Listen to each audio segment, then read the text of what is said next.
Cascade Trekker is back out. This is the summer of dreams for me. Summer of dreams. And here is the high Uintas wilderness back here. And if you can call this a weather window, I've got 3 days of weather window. And this place is one of the main reasons I moved to this region. And so it's my first time here. Here's the trailhead for Black Fork River, East Fork of the Black Fork River. A long drive here. I wish I would have been here last night. River's just down this little canyon here, and I'm gonna pack up, lock the bike, and just hike a very short distance before the sun goes down. I don't have a flashlight on this trip. I kind of wish I did now.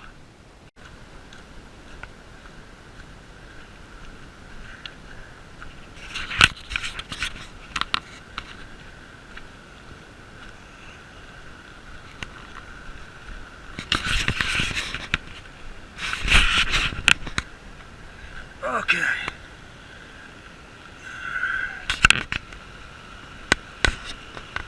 East Fork, Black Fork maybe? I'm confused already. So it's just a quick drop in anywhere. There's a little tiny feeder creek that's gonna be my drinking water. Just a couple hundred yards away from the parking lot, and some good area for a tent in here.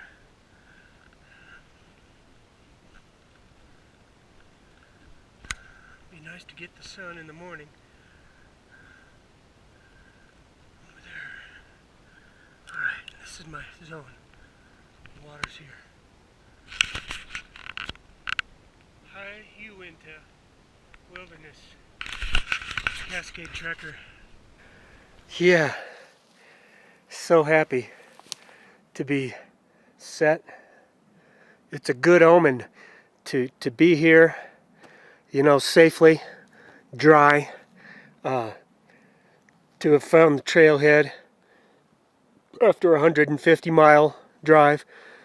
And man, is this a spot, just this grassy area. There's no bugs right now bothering me. Okay, let's talk about the plan. There's a 25-mile loop that goes up one creek to the crest of this mountain range, over the backside, around a mountain, and back through another pass, which I'll find out the names of everything as we go, and then 10 miles back. So 10 miles to the crest, 5 around, and 10 miles back. This place is common for daily flare-ups of you know, precipitation and thunderstorms. It's basically the monsoonal moisture activity, and you know, this range is cooler than the deserts, you know, which are just 30 miles away. So you got this contrast of temperature, and there's probably still snow hugging to some of these peaks. Yeah, temperatures are going to be cooler.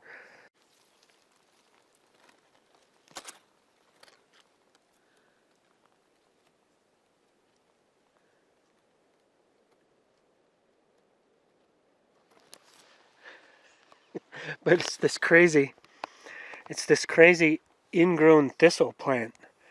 Real quick, I'm working with some lighter implements here, and noticeably the pack was lighter. First off, there's no heavy food like fruit, hard-boiled eggs, The closest thing are garlic cloves. There's no flashlight. Here's a special thing.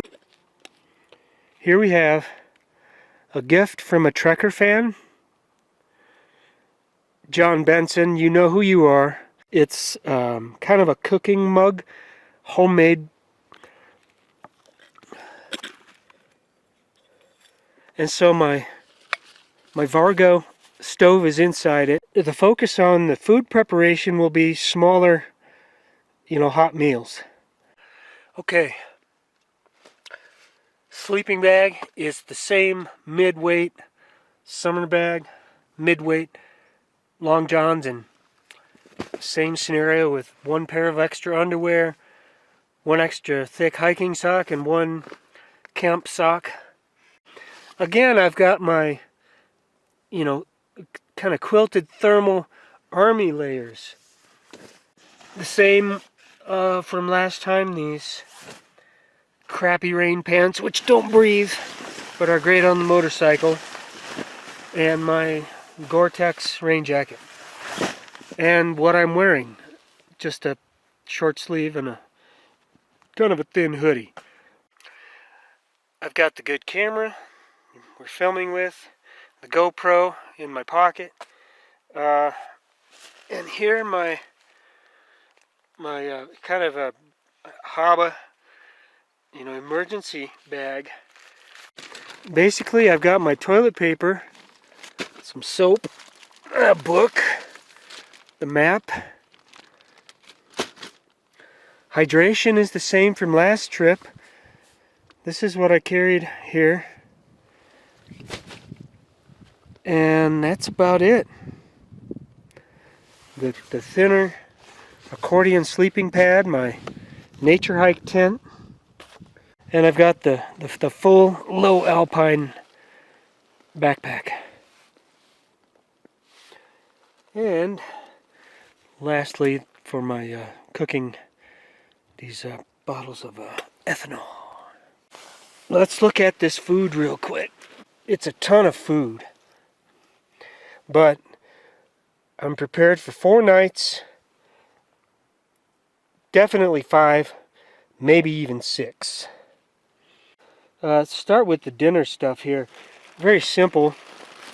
3 packages of ramen noodles. A whole package won't fit in that cup, and that's fine with me. Next for dinner, here's an interesting one. I mean, it's quite a lot. This is easily 3 or 4 meals. It is like tiny star noodles, a Hispanic brand. There's cracked wheat and sunflower seeds, roasted salted sunflower seeds. And this is, I think, will be amazing. Here's a Winco soup mix. All right, here's some dehydrated potatoes, which I've always kind of shied away from because of the mess it could leave, but I'm going to try it. Dinner. Okay, here's a dinner mix, backup snack. Unsalted cashews with cranberries. These have been a staple for me this summer, just cooked up with dinner. Alright, and then some garlic cloves, the ramen packets, and I've got also some tea and some bone broth packages to mix in. And so, for breakfast, there's the breakfast oatmeal raisin bran granola mix, which I can add dehydrated bananas to.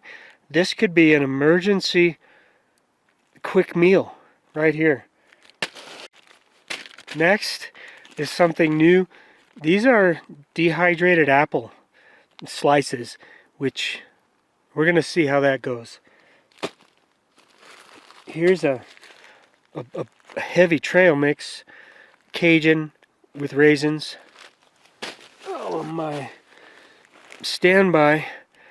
These are flaxseed corn chips. Amazing. And the list keeps going. Can you believe 4 packages of Pop Tarts? This is... It could be a pound's worth of Pop Tarts. It didn't seem to bother me, that pack weight. And my instant coffee. And wait, yet there's more. I'm running with the Slim Jim Big Boss cheese and pepperoni sticks. I have spent $55 on 66 of these. And still got more. That's plenty of food. That's plenty of food, man. I could live right here probably for 7 days.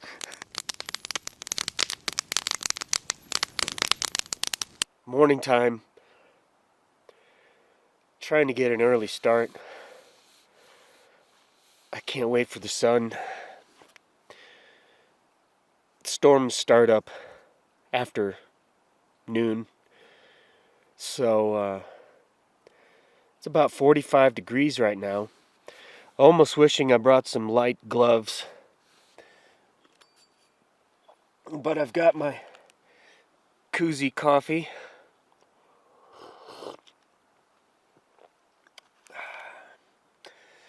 Lots of condensation inside of this tent. Sleeping bag is wet. These socks here got a little damp. Be nice to wait for the sun to dry that all off, but it's gonna be over an hour. A lot of this trail is wet like this. Springs.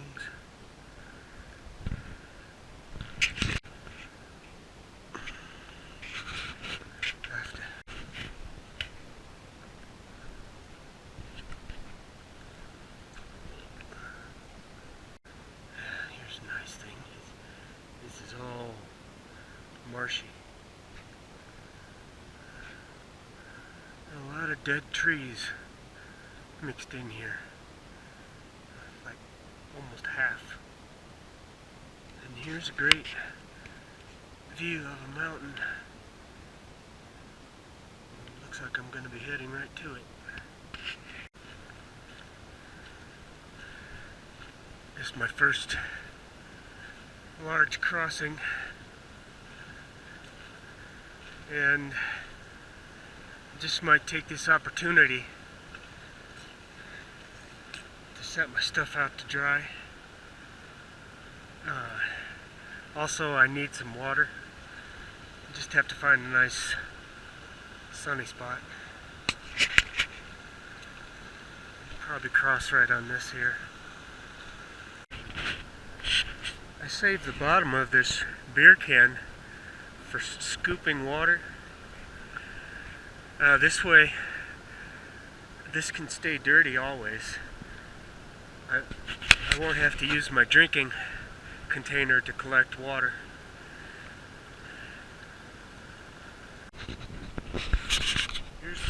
Here's my warm-up. Dry out, drying the tarp, rain fly. Okay, so this is the one I'm taking, East Fork, Black's Fork, and I'll be coming back on this Little East Fork, Black's Fork. I got about 6.5 miles to go today. And it's not like it's a huge problem, but standing water, this hole probably stretches wet. Even walking through the grass, my boots are wet. So I'm gonna follow the edge of the trees. The trail's probably just in there. Yeah, it's not much better in the tree line. So all the water's coming down from there. Just hope this doesn't have to go on for long. And horses have been through here, at least to mark the way. And these boots, I don't want to get them soaking wet. They won't ever dry out. Well,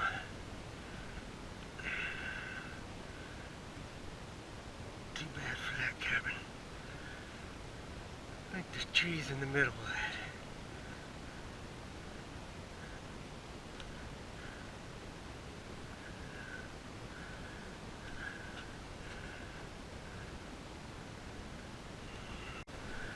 Well,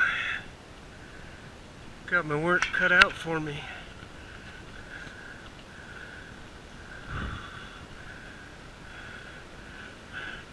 There's a buddy over there.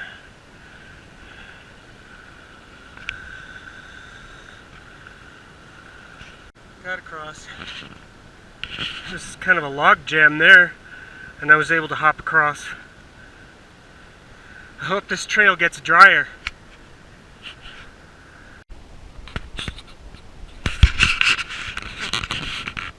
This tag on the tree here is the last indication of the trail. After the crossing over here, looking at the map, it kind of edges away from the water, which is here. It eventually goes up this draw, but I really don't want to lose the trail. And I was telling myself it would suck to have to go back through that wet stuff. Bottom line is, this fork and the other fork meet together at the trail intersection. That's like the last ditch bailout if I lose it. And boy, I'll tell you what, it would really suck if it just jounced rain. I got it again. It's just like right straight through here. And that stump is the direction that the trail crosses and goes into the forest. And so here, and I can see most likely where the horses were.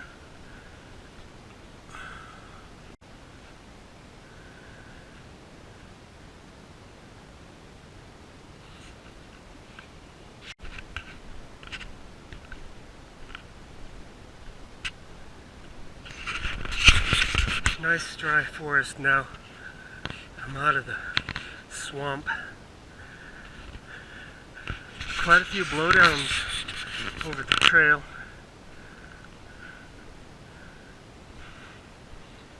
Being diverted, following the horse tracks. Big old guys, they look like pancakes, biscuits.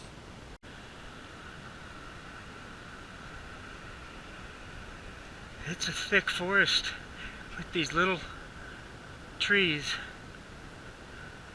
and now there are lots of boulders. I'll tell you what, I'd rather walk on boulders than mud. In these boots, they might dry out. And I'm trying to just keep a steady pace. I'm hoping to get basically to the edge of the tree line before climbing over tomorrow, if all goes well. You know, the way this terrain is and the way the weather is, I'm ready to bail back if I need to. Yeah, this is just getting kind of weird with the trees being dead. None of the big trees are alive.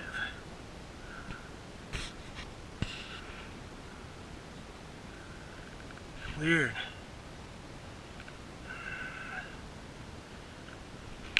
Alright. Getting tired. Got some weird motivation. Like anti-motivation. I think it's this forest. I'm starting to get glimpses now of the High Line. The fact is, I'm seeing some really good camping spots, but it's not time yet. This trip is gonna be a bust. I just met this cool guy, and we traded stories for about an hour. But he went back there and says the trail dead ends. But he talked about a fork, but then he said he didn't remember. He said also that the trail goes through more marshy meadows, but even worse. And he said there's a nasty creek crossing, which the crossing doesn't bother me. The muddy marshes wouldn't bother me if my boots were better at waterproofing. But the fact that he said the trail dead ends is discouraging. And so I'm not going to go back any farther. I'm probably halfway to the pass, but yeah, with all that up in the air, it's just too much to gamble on. And so the other factor is the encroaching rain. I think on Thursday. I don't want to be anywhere back here moving in the rain on these trails. It's just so damp and just so muddy as it is that it would just get worse. Another factor is that I'm not able to travel as fast as I could with all the blowdowns, to have to walk around. Every 50 yards there's a diversion from the trail, and then the speed and pace through these wet meadows is really slowing it down. So I'm not going to make this window on this 25-mile loop. I hate to make these excuses. Also, this guy said there's probably 500 sheep back there. Domestic sheep grazing. I don't want anything to do with these sheep anytime soon.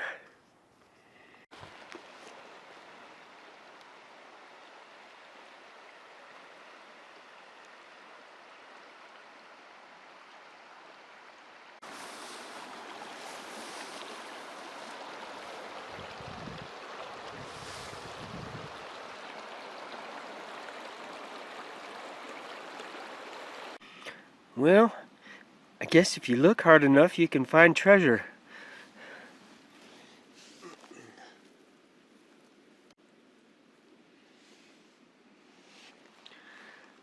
Strawberries. Mmm, delicious.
One fell into.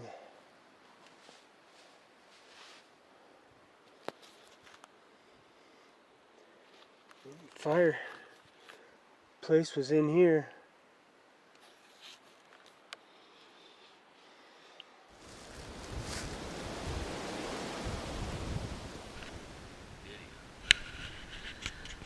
Look at this condensation. How irritating. It's just streaming off.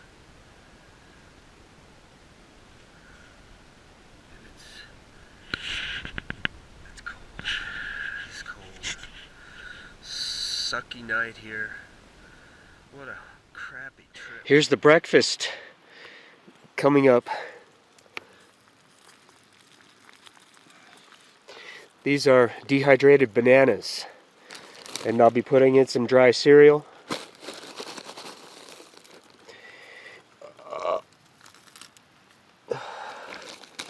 And you think about breakfast cereal needing to have milk, that's not the case. Bananas and water. Alright, this beautiful sunny morning is taking away my disappointment from yesterday. Not able to go up where I wanted. Yeah, and this was my bedroom last night. The creek flowing past, and that grassy meadow, grassy areas here. Not much activity in the forest. I think there was a deer, maybe, and a chipmunk squeaking. And it kind of like sustains my belief that, like, because of all of these dead trees, that the forest is dead. I hate to say that, but there are no big trees living in this valley. I have not seen one big tree alive. And over my experiences, I've noticed that these little birds, and the bigger birds, of course, like the big trees. And why are not there big trees? Hard to say. But that's also part of my disappointment. And now the realization is that you never know until you go. The major disappointment was not seeing these high peaks. I had only, fleeting glimpses through these trees. And to assuage that disappointment, I've got this backup plan now to get back on the motorcycle today and drive a short distance to a high ridge, which the map shows a road going out this high ridge to maybe a lookout point. And that's, if I could get that and have views, I think I'll be alright. I'd mentioned the forest not feeling alive. I want to add to that I haven't seen many ants. Usually when I set my tent up, I see ants come around, and they're after something curious. The other thing about a happy forest is when the birds at night, they're just like going crazy with noises. All right, just I don't know, anxious about the night. And then in the morning, like pre-dawn, the whole forest comes alive with birds, excited for another day. That didn't happen here. But what did happen was a little guy came around to cheer me up, little chipmunk. And when I'm in my tent, motionless and doing my thing, they'll get pretty close. He was just right here, and I was talking to him. And then one little, boisterous bird came by and gave me a couple tunes. So it's not quite dead yet. Here's a pretty big space that's flat. I'm thinking there's a lake back there and a drainage down this way. But here, back out in this big meadow, some clouds building already. Yeah, it's a good place for a long distance view of a larger animal, if I'm not busy looking where the mud is. Okay, so this last push through this meadow, and then a crossing, and then it gets easy.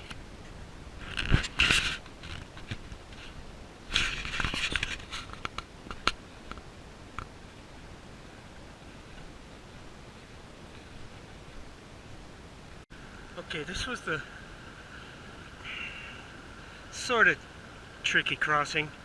I slipped in going to this log. I didn't land properly, and luckily I saved it with the knee on the log and the boot in the water.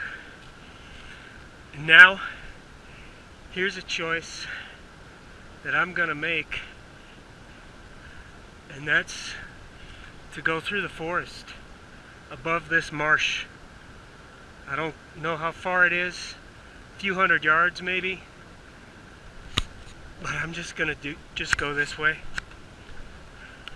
and just be above the water. Here's a campsite. You can see this coming in. Looks like it gets used, huh? Hey, take a break. And so there was logging here.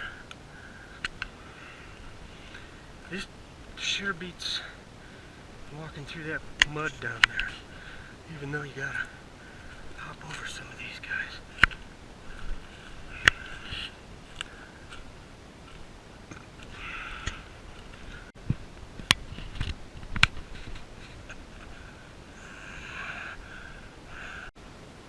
It's a lot of work.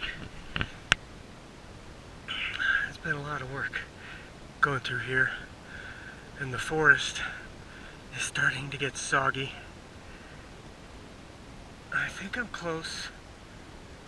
I think I kind of remember like this sort of a narrow swath through this meadow between the trees and the shrubs at the beginning. Yeah, here it is. Here's the trail, and I came along the forest, and here's the creek crossing, and no more soggy trails.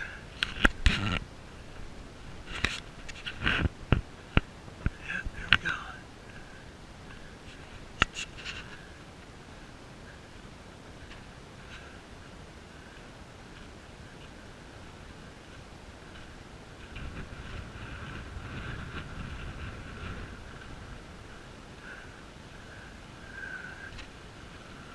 Here? I don't know.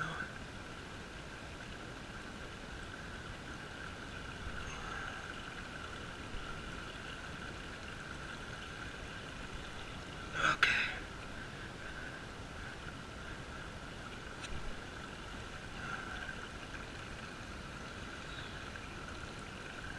Let's come through this one first time. There we go. Yeah, this is right next to it, and this is a tightrope, pretty much.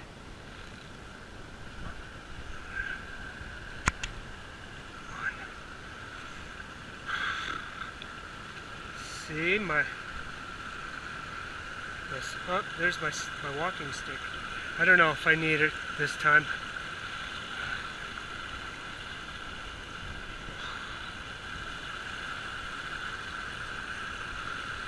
It's the flipping bark that's loose.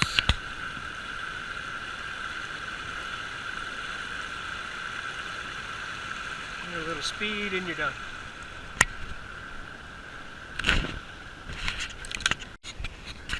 I got suckered into the stock animal trail, and I can see a cut right in the forest there where the trail is, but I gotta get there, and this looks all marshy. No, this is damn it. This is where the horses and the animals come through. Okay. Got back to the bike. Everything was fine. And I'm set up on top of Elizabeth Ridge. Maybe a half of a mile from the main forest road 58.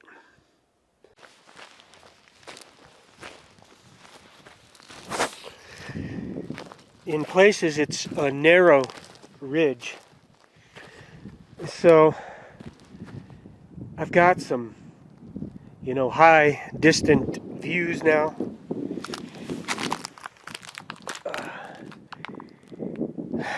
And I know there are better views at the end of the road. It's the highest point on the ridge, and it's called Tabletop. But that's 3.5 miles from here, and I didn't want to ride the motorcycle on the rough, rocky, bumpy road. So, guess I'll zoom into some of these peaks.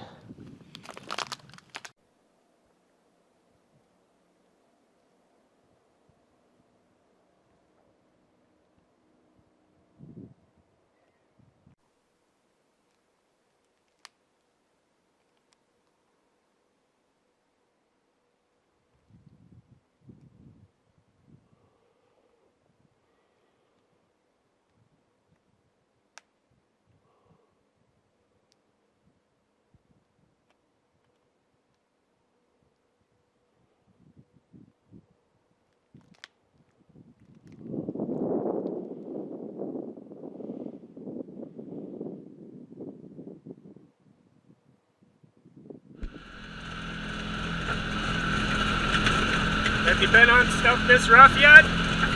Not in this machine. No. My other machines, I've been all over up here. Have you been up here before? Yeah. Yeah, there's a nice lookout up here.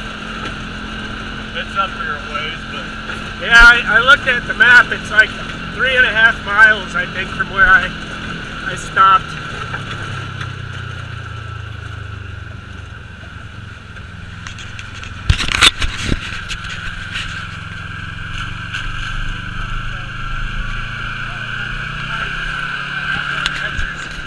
Hey, I've been Cascade Checker on YouTube. This is Gary, and we're trying out his new side-by, and we got a big puddle to go through. I'm going to get wet. We won't go fast. We'll throw water all over the place. Not afraid of getting stuck in here. No, it's like all rocks. Yeah.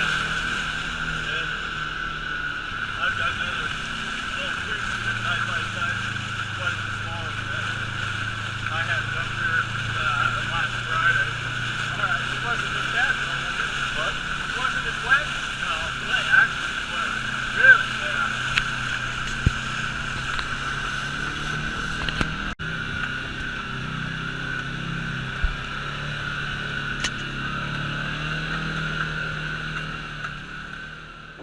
Like I was saying before, but didn't record it, it's Nirvana up here.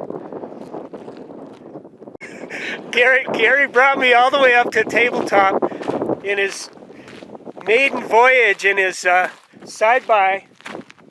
It's a Kawasaki KRX-4. Man, it's an awesome ride. And you know, earlier today I said no beer for you. I guess I lied.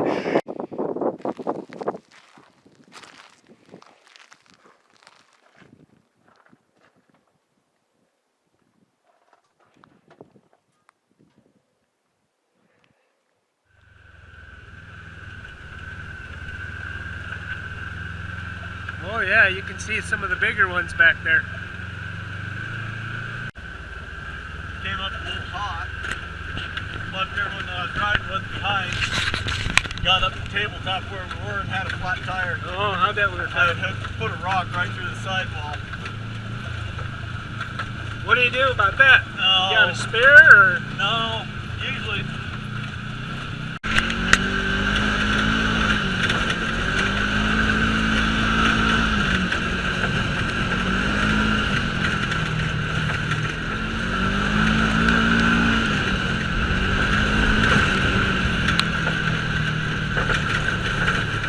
I knew you were going to open it up.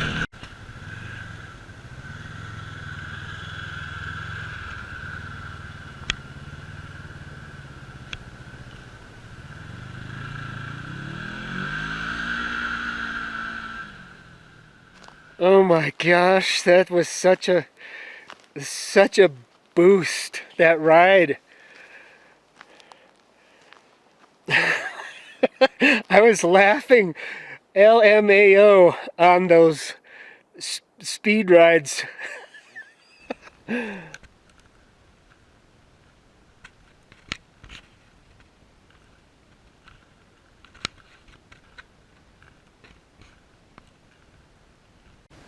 This is my layering process that I didn't start until tonight. The cold has been coming up from the ground. I've got my rain pants, socks, and then my tent packaging down at the bottom there. Yeah, basically my hip area was getting cold and my feet.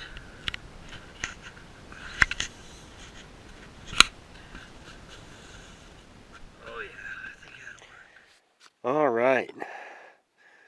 It's such a different setting up here. I have to think that there's some kind of a temperature inversion because it was quite warmer up higher here and no moisture, absolutely no condensation on the inside of my tent. It's time to wrap up the adventure and go home. Oh yeah. One huge issue that I just don't understand why I can't figure it out. Why do I have 7 pounds of food here?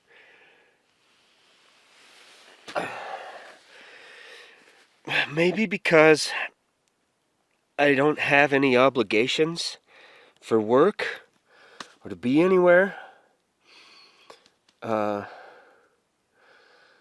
Maybe I thought it would last longer. This was a nice exploratory trip,